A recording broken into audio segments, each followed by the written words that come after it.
पढ़ेंगे बेटा आदिवासी दीकू और एक स्वर्ण युग की कल्पना। अब ये दीकू क्या था? आदिवासी किसे कहते हैं?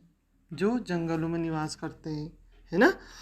अब ये कुछ आदिवासी जातियाँ किस राज्य में पाई जाती हैं? सबसे पहला हमारा यही है, गुज्जर जो होते हैं ये भी एक आदिवासी जाति है। ये पाई जाती है बच्चों हिमाचल प्रदेश गुजरात में, और गद्दी हिमाचल प्रदेश में। अर्थात हिमाचल प्रदेश में गुज्जर और गद्दी दोनों पाए जाते हैं।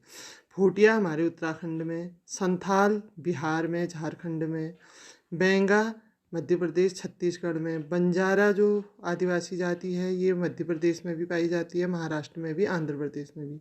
और संथाल जो है झारखंड में, पश्चिम बंगाल में, बिहार में। और मुंडा आदिवासी जाति झारखंड में, और भील जो है राजस्थान और गुजरात में। रामचंद्र जी के समय में भी भीलों ने सहायता की थी ना, जब वो जंगल में जा रहे थे, तो भील लोग राजस्थान में। बिरसा मुंडा कहाँ का आदिवासी था बच्चों? ये छोटा नागपुर का था। अब पड़ती ज़मीन किसे कहते हैं? वह ज़मीन जिसे कुछ समय के लिए बिना खेती किए छोड़ दिया जाता है ताकि मिट्टी दोबारा उपजाऊ हो जाए। हमारे यहाँ जैसे आपने देखा होगा, सीमार वाले जो खेत होते हैं ना, उनमें केवल रोपाई की जाती है और बाकी गेहूं के सीज़न में उनको छोड़ दिया जाता है। ऐसी ज़मीन जिसको कुछ समय के लिए खेती न करके ऐसे ही छोड़ दिया जाता है तो उसको पड़ती ज़मीन कहते हैं। महुआ क्या है? महुआ एक फूल है जिसे खाया जाता है और जिससे शराब भी बनाई जाती है बच्चों। घुमंतु जाति या खानाबदोश किसे कहा जाता है? गर्मी के सीजन में रोड के किनारे आपने बहुत सारे लोग देखे होंगे जो बाहर से आते हैं, फूल आदि बेचते हैं, है ना। छोटे छोटे बच्चे टेंट लगा के रहते हैं। हमारे यहाँ सियार खाने वाले भी कहते हैं ना उनको। तो यही घुमंतु जाति हैं बच्चों, जो रोजगार या चरागाहों की तलाश में घूमते रहते हैं। एक स्थान पर नहीं रहते ये घर बना करके, बल्कि टेंट आदि जहाँ ये जाते हैं वहाँ उनका घर भी चलते रहता है। वैष्णव किसे कहा जाता है? देखो, जो विष्णु की पूजा करते हैं, वैष्णव मान विष्णु की पूजा करते हैं और जनेऊ धारण करते हैं, शुद्धता और दया पर जोर देते हैं, उनको वैष्णव कहा जाता है। दीकू किसे कहा गया है? देखो, दीकू अंग्रेजों व यूरोपीय सत्ता को कहा गया है, जो व्यापारी व्यापार करने के लिए यूरोप से भारत में आए थे। इससे पहले पाठ में आपने पढ़ा था कौन कौन आए थे। देखो, अंग्रेज आए थे ना इंग्लैंड से, फ्रांसीसी आए थे, डच आए थे, पुर्तगाली आए थे। तो भारतीय जो आदिवासी जातियाँ थी इनको दीकू कहा करती थी। दीकू का मतलब हुआ विदेशी व्यापारी।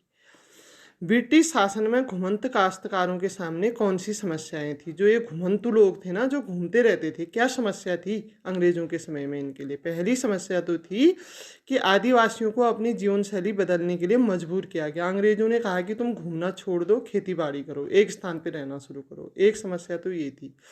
दूसरी थी झूम खेती करने वाले आदिवासियों को एक स्थान पर रहने को कहा गया। झूम खेती आपने पढ़ा था कि जिसमें स्थान बदला जाता है थोड़े थोड़े समय बाद। उनसे भी मजबूरी में एक ही स्थान पर रह करके खेती करने के लिए बाध्य किया गया अंग्रेजों द्वारा। ये भी एक समस्या थी। और अंग्रेजों ने इन पर भूमि कर निश्चित कर दिया बच्चों। जो जमीन कमाने लगे थे उसके बदले इनको भूमि कर देना पड़ता था अंग्रेजों को। तो ये समस्याएं उनके सामने रखी अंग्रेजी सरकार ने। औपनिवेशिक शासन के तहत आदिवासी मुखियाओं की ताकत में क्या बदलाव आया? जब औपनिवेशिक शासन मतलब अंग्रेजों का शासन था, जब भारत गुलाम चल रहा था, तो इन आदिवासी के जो मुखिया लोग होते थे उनके सामने जो उनकी ताकत थी उसमें क्या बदलाव आया? देखो, सबसे पहला बदलाव तो ये आया बच्चों कि इनका जो महत्व था बिल्कुल कम हो गया। वे अपने पूरे इलाके पर नियंत्रण रखते थे, उनकी अपनी पुलिस होती थी। ब्रिटिश शासन में उनका कोई मालिकाना हक तो बना रहा, लेकिन उनकी ताकत बिल्कुल समाप्त हो गई। मतलब जो ये आदिवासी मुखिया होते थे, अपने पूरा इनका दबदबा होता था, इनके अपने लठैत होते थे, पूरे आदिवासी समाज इनका कहना मानते थे। ये युद्ध करके जो जीतता था वही मुखिया बनता था। आपने बहुत सारी पिक्चरों में भी देखा होगा। तो औपनिवेशिक शासन में क्या हुआ कि उनकी हक तो बना रहा, वो मुखिया तो बने रहे, लेकिन उनकी ताकत बिल्कुल छीन ली गई।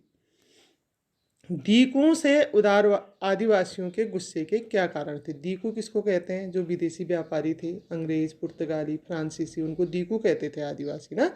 इनसे क्यों गुस्सा थे आदिवासी लोग? पहला तो ये था कि आदिवासी लोग विदेशी व्यापारी सूदखोरों को दीकू कहते थे। दीकुओं के कारण आदिवासियों को अपनी परंपरा और रीति रिवाज छोड़ने पड़ रहे थे।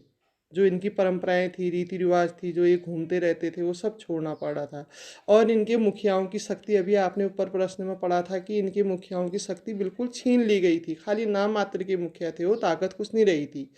और जो लोग घुमंतु लोग घूमते रहते थे, उनको एक स्थान पर रह करके खेती करने के लिए मजबूर कर दिया गया और उनसे कर भी लिया जाने लगा, इसलिए ये आदिवासी लोग दीकुओं से गुस्सा थे।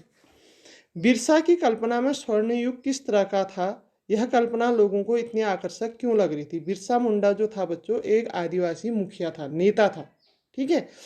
इसकी कल्पना स्वर्ण युग वास्तव में एक बेहतर, सभ्य, सुसंस्कृत और संपन्न आदिवासी समाज की चाहत थी इसकी।